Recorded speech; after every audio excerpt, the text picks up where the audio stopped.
This is my time. So if you're listening to this, it means you must be spending some time with me.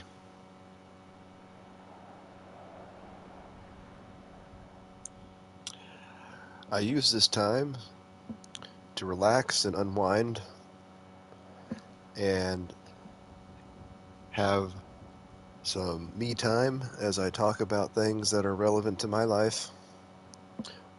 At least the things I make relevant, that is.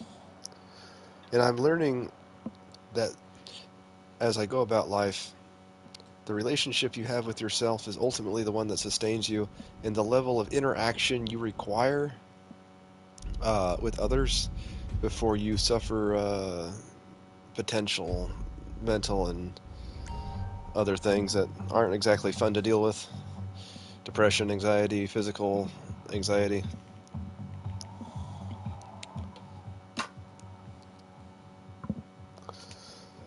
So,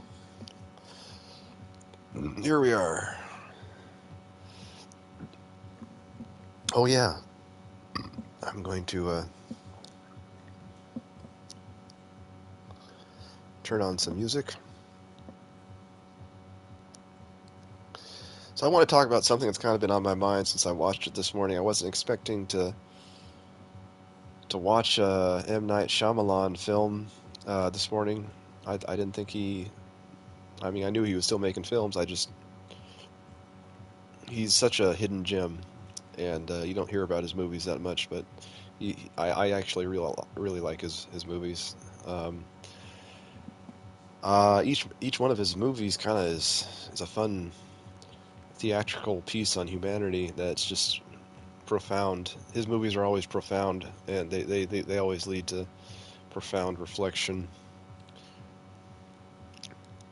So yeah, I watched it this morning. I saw it on my Amazon, and I'll probably post a review of it later. But uh, in a nutshell, it's about a group of people who are, uh, I guess, sought out by a corporation for their unique dispositions physically, because this corporation is trying to create life-saving drugs, apparently, uh, for profit. But the thing is, um, these are unwilling and unknowing All right, participants we in might be what ready to you move on might this call a thing. death If you trial. want the work, you'll get a knock on your door any minute. And it's actually a pretty well-written story. I love M. Night Shyamalan, and I'm glad I saw it because it definitely has stuck with me. Uh, but it's not like the movie Saw. It's not like that. It's an interesting premise if you think about it, because um, this corporation obviously is a black market corporation, and they work in silence. And if they were exposed, they wouldn't be, yeah, they'd be prosecuted. But in the movie, without giving away any spoilers, there it deals with a phenomenon, science fiction it may be, but it deals with how cells reproduce and age, and theoretically, um, there might be cases where cells in the human body will age rapidly for a variety of reasons. So, rapid aging, I guess, is the main conflict in this narrative. Um, and what causes it is actually the environment itself. Um, and like the fountain of youth, you might call this the reverse fountain of youth. It's a really, really cool concept if you think about it, because nobody would want to go to this place. I mean, it's a place of death. It literally kills you. uh, and the funny thing is, it's a weird kind of suspense movie, and I don't want to give away any spoilers because, like most of his films, you're on the edge of your seat and in the dark until the very end for the most part. Uh, very very well told story, but it deals with aging and uh, I guess when you create a narrative where the main characters are forced to face their own mortality, that creates a lot of conflict a lot of internal conflict for each one of the characters, because when you face your own mortality, uh, it, it, it, it, it it basically, the shit hits the fan at that point. Any kind of projecting or psychological manipulation or programming that you might be experiencing, that's like, I guess what I'm saying is, for the most part, people act differently when there's a gun to their head, you know? It's human nature to be lazy, complacent, undisciplined, and almost psychotic, in the way we live our lives, completely apathetic to how we indulge in things that are destroying things. But the thing is, it's not about that. It's about the human connection, I think, between the individuals. I think that's what M. Night Shyamalan always is good at portraying in all his movies, is the mysterious, elusive will that exists inside every life form. And in this case, the will to survive this unique situation forces most of the main characters to explore their deepest, most hidden desires and truths that they've been hiding and running from. Uh,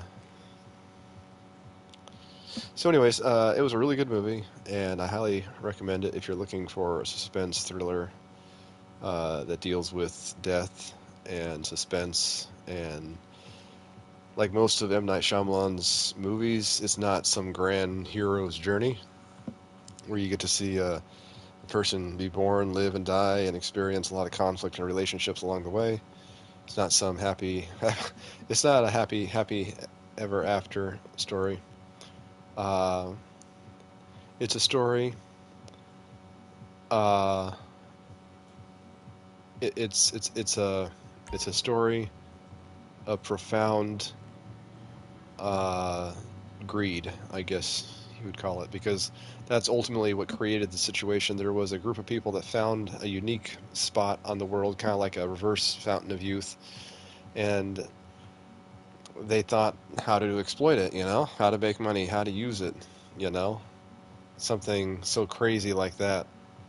Um, and it led to this very insidious and morally corrupt group of people who justify murdering innocent individuals to save, I guess, according to them, millions of other lives who experience illness.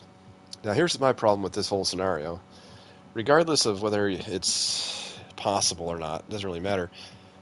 Within the context of the narrative, there is an opportunity to reflect upon our real world. And in the real world, there are various forces at play. Some have good intentions, and even with those good intentions, can they can hurt a lot of people with those good intentions.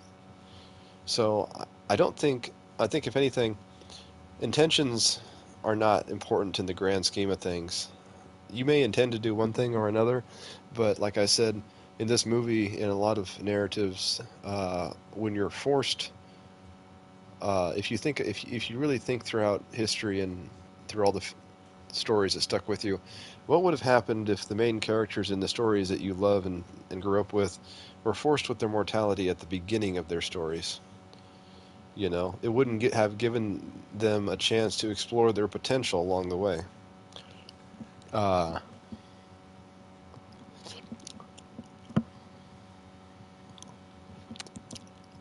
so I guess if you're using identity as a construct to create a narrative so you may understand and better understand yourself, uh, that's why I love fiction, because that doesn't pretend to be reality.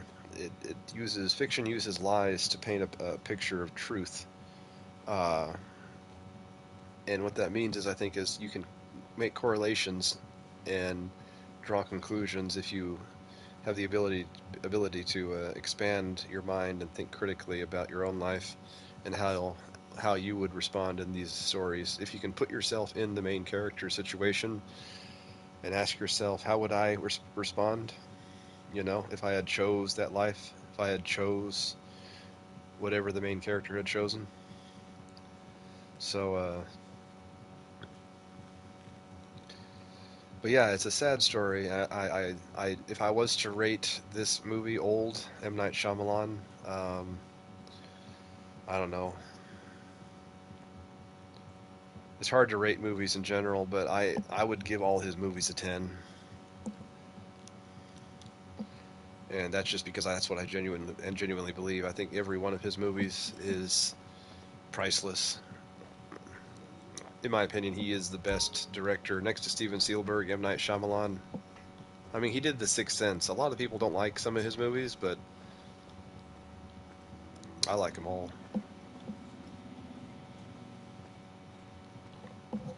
Me and you And I don't think I'm and alone Tony, that's the crew, in right? feeling this way.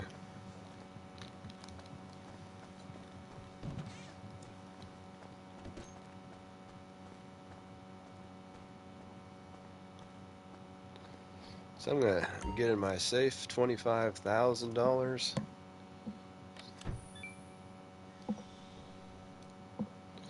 Can't beat that.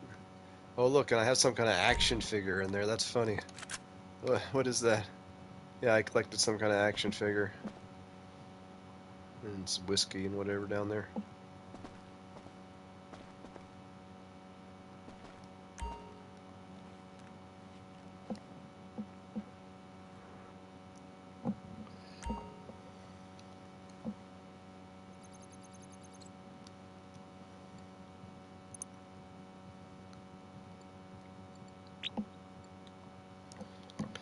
I switch my DJs in this game routinely, so my popularity doesn't go down too far.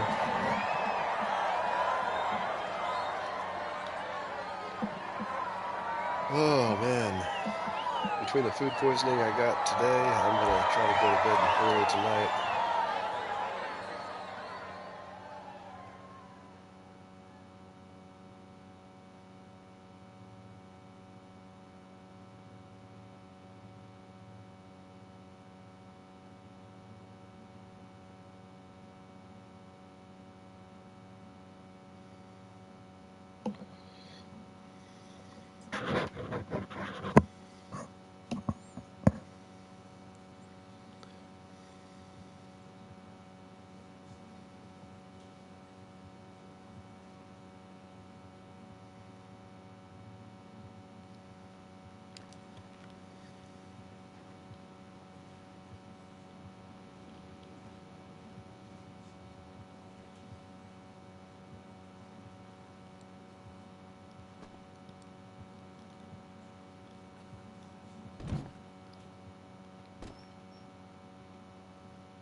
MMI, we expect the unexpected. Okay. Yeah, you know, a whole lot of gangster slaves, but not too many good men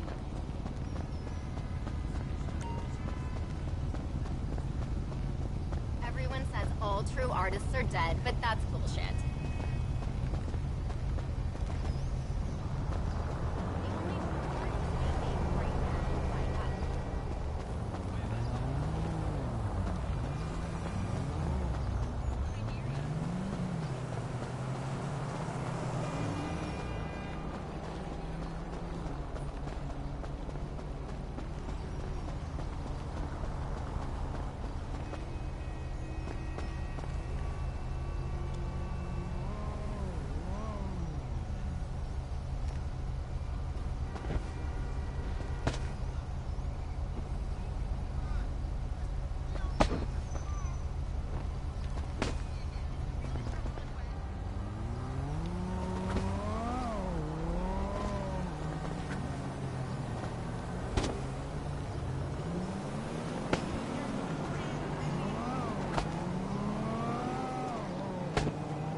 think McDonald's shakes.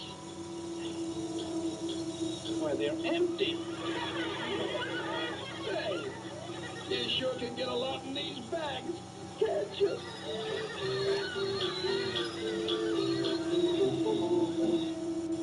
Order in the court. Your Honor, the accused hamburglar was caught red-handed, sneaking off with a big bag full of McDonald's delicious cheeseburgers. That's serious. My nephew was in that bag. My nephew was in that bag. What? Isn't that McDonald's hamburger delicious? Mom told me never to talk to strangers. Well, your brother's right as always, but I'm Ronald McDonald. Give me a McDonald's soup. Well, you sound like Ronald. Here, I'll prove it. I'll give you 3 more hamburgers.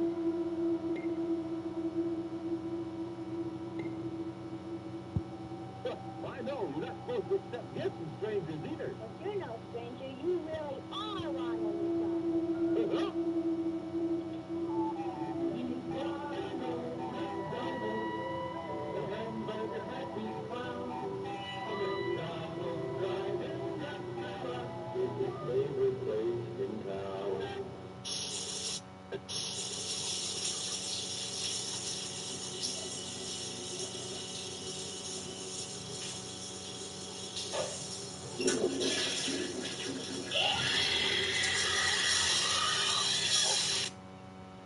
Oh my God.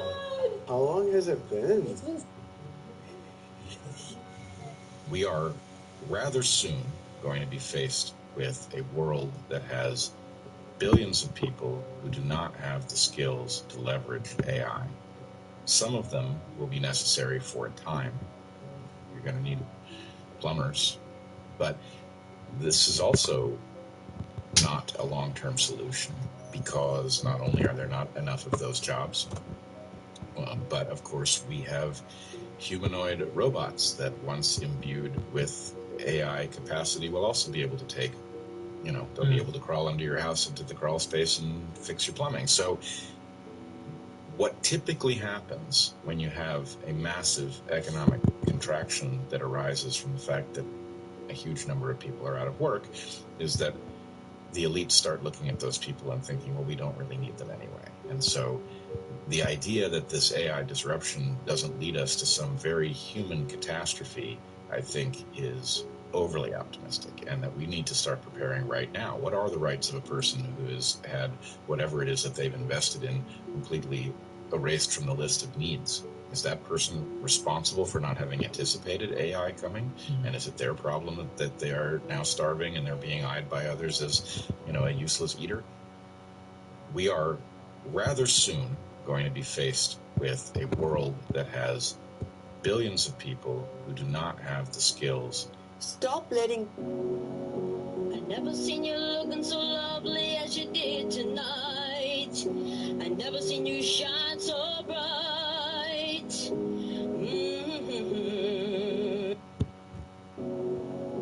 I never seen you looking so lovely. Sananga really is incredibly... She's Louisiana every day. Look at those people on the street. Cause she stays out every night.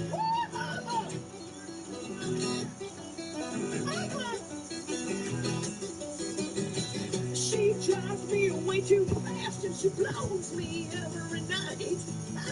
She's a wild girl as crazy as... Trauma is a trend these days. It is a joke. Everything is trauma.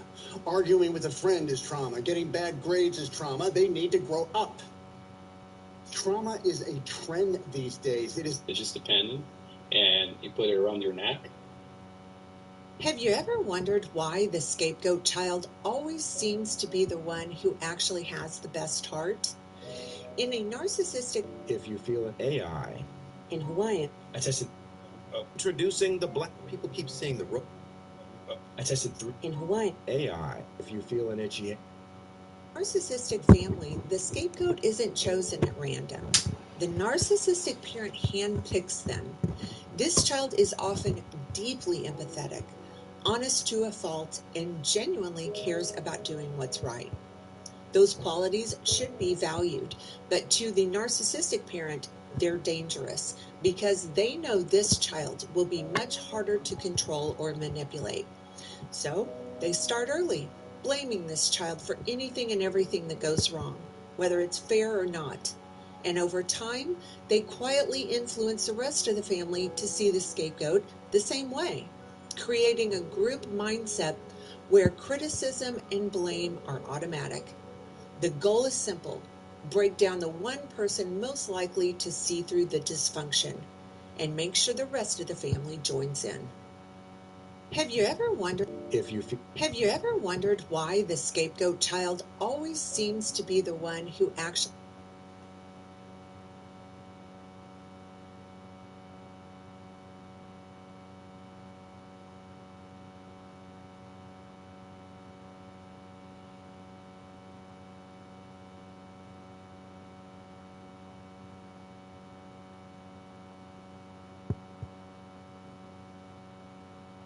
has the best? If you feel an itchy anus at night, there's something alive. AI is about, within the next year or so, going to be capable of producing compelling video evidence that will not be detectable.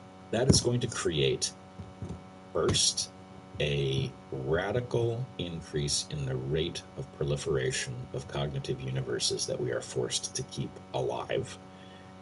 And I suspect that the immediate consequence of that is going to be paralysis. That the number of different combinations of possibilities where you cannot resolve, you cannot get closure and say, I think I live in this world, and so I'm going to ignore all of those possibilities over there and go forward as if this is true, you're basically going to become agnostic about just about everything. And so in this mental multiverse, you will maybe be able to avoid embarrassment by not putting your weight on any of the ice, but you can't accomplish anything in that state. And that's what I'm concerned about. That we are going to be collectively put into a circumstance where everybody will be afraid to assume enough about the world to actually be capable of acting rationally towards it. And that's a very frightening prospect. Yeah, it is. It's terrifying. AI.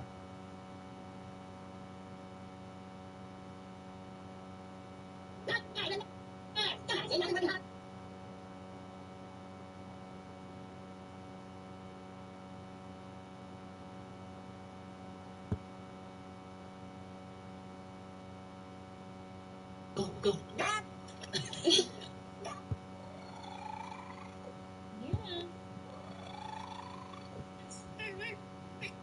I thought this was BS.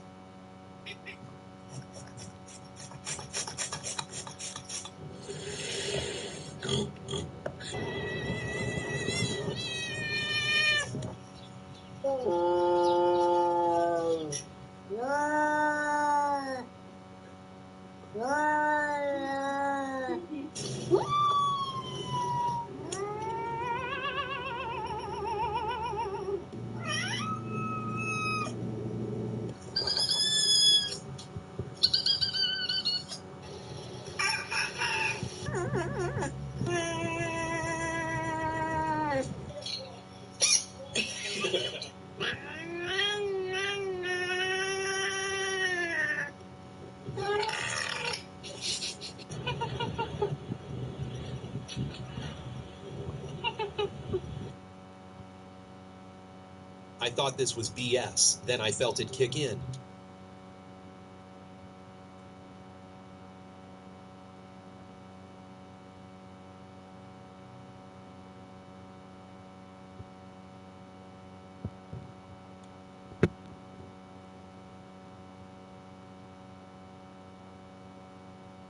Those of you that don't want to do this,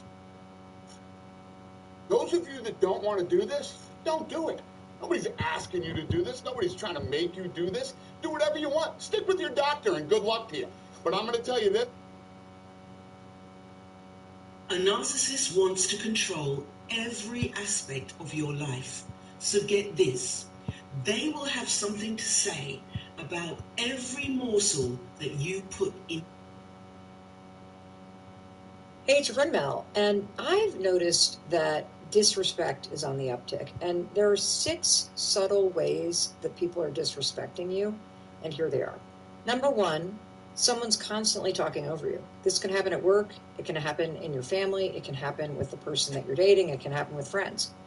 The reason why people talking over you is a form of disrespect is because if somebody's talking over you, they don't actually respect or care to listen to what you have to say. Second form of disrespect is when somebody dismisses your feelings. When somebody says, oh, stop being so sensitive, you're overreacting. Somebody who dismisses how you feel